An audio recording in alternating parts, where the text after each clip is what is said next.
start by asking everybody to close their eyes. Trust me, this will be the most painless part. Now, I'd like to ask all of you to remember the most embarrassing thing your mom ever did to you. Yeah, it wasn't a great experience, was it? You can open your eyes now.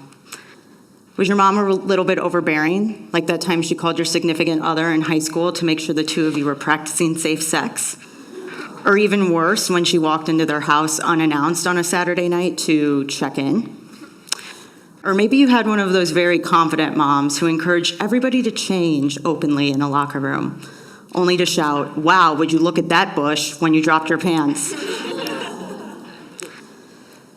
But if your life was anything like mine, Mom's most embarrassing moment would have been the time she got drunk, took a bunch of pills, and wanted a pack of cigarettes. So she attempted to go get some, only to hit another car, blow 2 tires, crash into an ice machine, and finally barrel into the side of a gas station, pretty much in the middle of my small Midwestern suburb. When you grow up with an unwell parent, you're embarrassed a lot. And it's not that cute embarrassment, the stuff you can look back at and laugh at. It's shame, worry, and confusion. At 7, I found myself huddled together with my mom in a bathtub. My dad was away on business, and my brother was with friends. She told me to stay quiet because there were people in our house, and they wanted to kill us. 2 days filled of intense paranoid delusions caused my mom to call the police so many times that eventually they came and took her to a mental institution and told me that she needed to go away for a little while.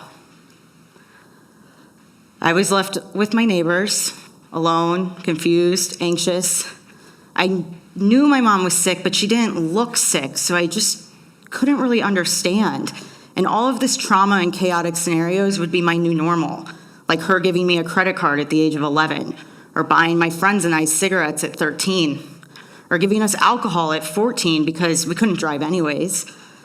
For a small amount of time, my mom was the cool mom, because she was the mom who would let us do anything.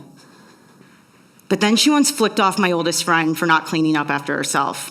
Another time she got drunk and asked us if we were all having sex yet.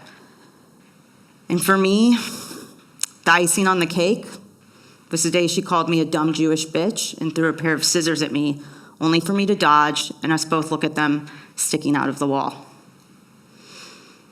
But most of us have somebody in our corner, a light at the end of the tunnel. And that person who guided me through this mess of my adolescence, the one who really showed up, was my paternal grandmother. But my grandma's childhood wasn't easy either. In fact, her childhood made mine seem rather trivial. Grandma Daisy was born in 1933 in Vienna, Austria, coincidentally the day after Hitler became chancellor.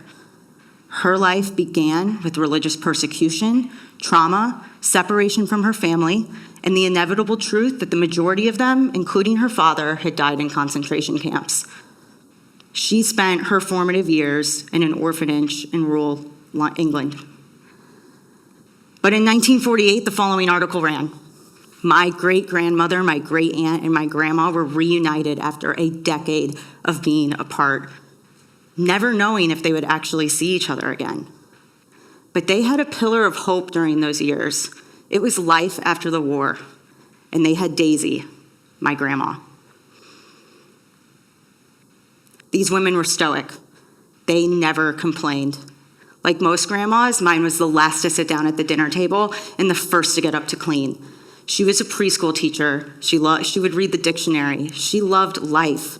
Throughout all of my mom's miscellaneous hospitalizations and cancer treatments, my grandma would pick me up from school and make sure that I was home in time for dinner. She was the maternal figure that I needed so badly. I can't wait to see my beautiful granddaughter with her braces off, she whispered from a hospital bed. I was 14 when doctors found stage 4 ovarian cancer during a routine colonoscopy. She died 8 months after her initial diagnosis and never got to see me with my braces off. From that point on, life was about making things easier for Mom. My brother, Dad, and I did everything we could. On top of providing the best health care and psychiatric care for my mom, my dad would shower her in gifts. He would take her on extravagant trips abroad. He once renewed their wedding vows in a historic Parisian neighborhood. And he still found time to get us ready in the morning for school and get home in time to make dinner. But unfortunately, all of these things that we did for our mom just set this bar of expectation. And when we didn't meet that, we had failed her. The fall after my grandma died, I was expelled from a private school for bringing alcohol to a school dance. A cry for help that was met with, "Your grandmother would have been ashamed of you," from my mom. That didn't help. For me, public school was a place to be social, not learn. I would always skip class, and I welcomed attention because at least I didn't have to go home.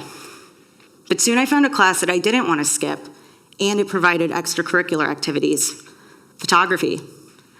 I had had exposure to photo because of my grandpa. He had a darkroom in his basement, and my grandma would frequently show me images of the family from Vienna that didn't get out. So I knew that this medium had this amazing ability to merge the past and present. At 16, I dove in. I took every photo class my high school offered. I would stay after school frequently because the low lights, that chemically smell, and the slowness of it all became my safe haven. But if I'm being perfectly honest here, I always knew my life could be so much worse. I was not growing up the way my grandma did.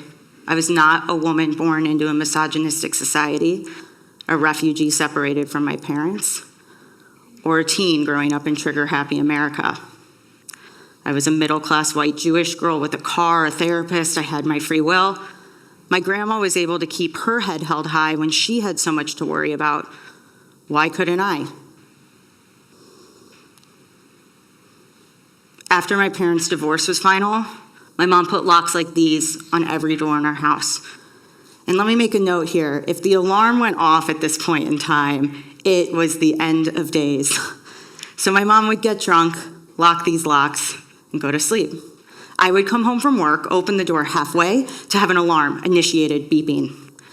I would kick down the door to my own house so many times that eventually the door frame came off, just to stop this pending alarm from waking my inebriated mother, who would have immediately assumed it was a group of masked gunmen coming to kill her.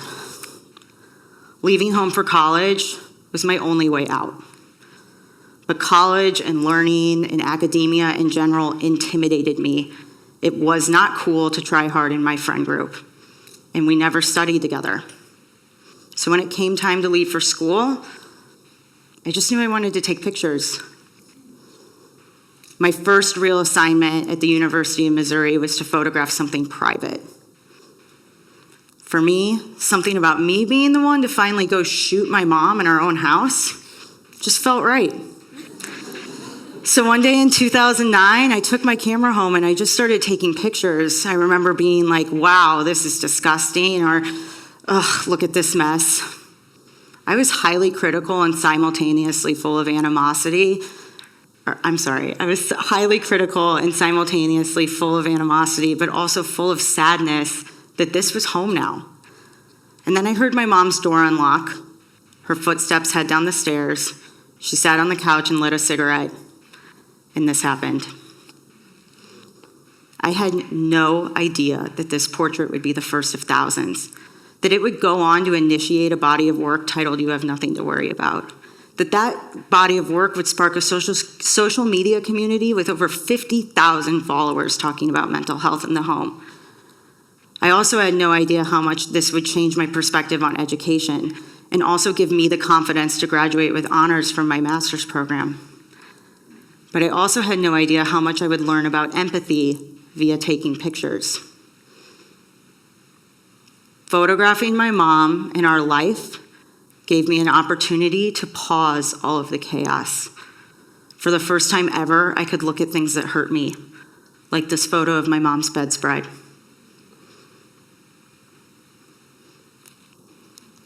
I could go back in time and try and see what life was like before mom's first breakdown. I got to shoot mom, show what I was dealing with, what dealing with mental health can look like. but I also quickly learned about the woman that I came from, our similarities and our differences. And suddenly, her emotions began to echo my feelings towards this situation. And I started to empathize with her. I found moments where she was fabulous, even glamorous. And for the first time in my life, I wanted to get to know my mom. I wanted to look my monster in the face and control all of those things that I couldn't before.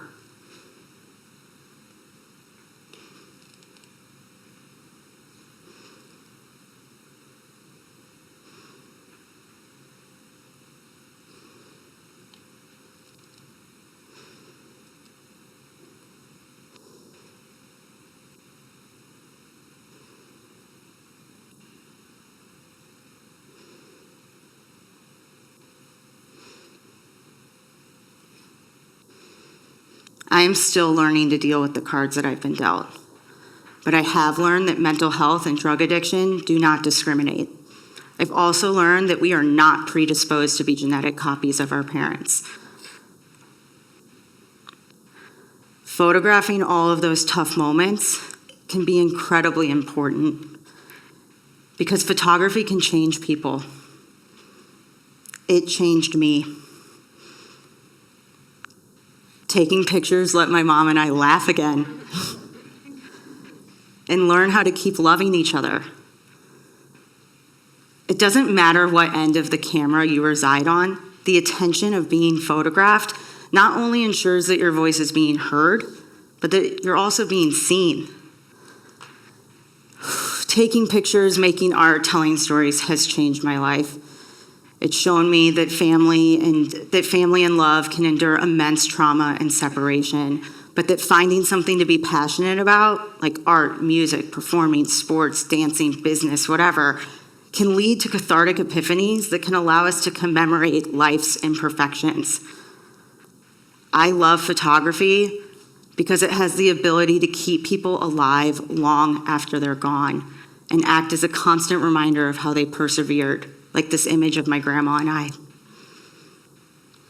We all have this stuff. We all have pictures of our grandmas, memories, funny little sayings, and trauma, and we determine the intensity of that significance, the good and the bad. My dad always says that I need to do what I need to do so I can sleep at night when it comes to dealing with my mom. And for me, that's showing up. And by showing up in any way that I can or that we can as children, parents, grandparents, family, friends, siblings, even strangers, we can change the whole trajectory of our lives. We can celebrate all of the things that are meant to stop us.